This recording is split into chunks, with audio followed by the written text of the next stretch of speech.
আসসালামু আলাইকুম। কালকে হাঁসের ছানাগুলো পাইছিল, আয়সার আব্বু তিনটা নিয়ে আসছে আর দুইটা আরেকটা ভাইয়া নিয়ে গেছে। ওনাদের বাসায় বিলাই এইভাবে একটাকে খাইছে আর একটাকে জখম করছে। পরে উনি এটা আমাদের বাসায় দিয়ে গেল যে আপনারাই রাখেন।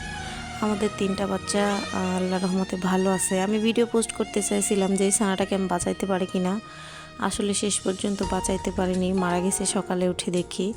যাই হোক, খুব খারাপ লাগতেছে। ছানাটা অনেক সুস্থই ছিল আর আমি হলুদ লবণ কি যেন লাগাই দিতে বললাম, আমি দিই নাই। আমি নিজেই অসুস্থ ছিলাম, কেন জানি খুব খারাপ লাগতেছে। আহারে, আমার জন্যই মনে হয় মারা গেল, যত্ন করতে পারি নাই। আর যাই হোক, যে নিয়ে গেছে সে একটা দিনও রাখতে পারে নাই। বিলাইয়ের কাছ থেকে বাঁচার জন্য খাঁচায় রাখতে পারতো, কিছু দিয়ে ঢাকি রাখতে পারতো, তাও করে নাই। সব সময় হাঁস মুরগি গরু ছাগল এগুলা নিয়েই থাকছি, বাচ্চাদের নিয়েই থাকছি। ঢাকায় আসার পর এগুলার সাথে আর দেখা নাই।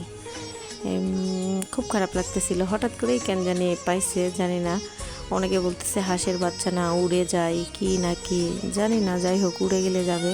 এই যে সকালে যখন দেখছি যে ছানাটা মারা গেছে, যেভাবে জখম হয়েছে, ও কেমনে বাঁচবে, ও মারা গেছে। আল্লাহর কেমন যে লাগছে ওই জানে। অনেকখানি জখম হয়েছে, আপনারা দেখছেন। তারপরেও অনেক ছোট ছানা, খাইতেই পারতেছে না। তুলে তুলে খাওয়াচ্ছিলাম সকালবেলা উঠে, তুলে তুলে খাওয়ানো ছাড়া তো উপায় নাই।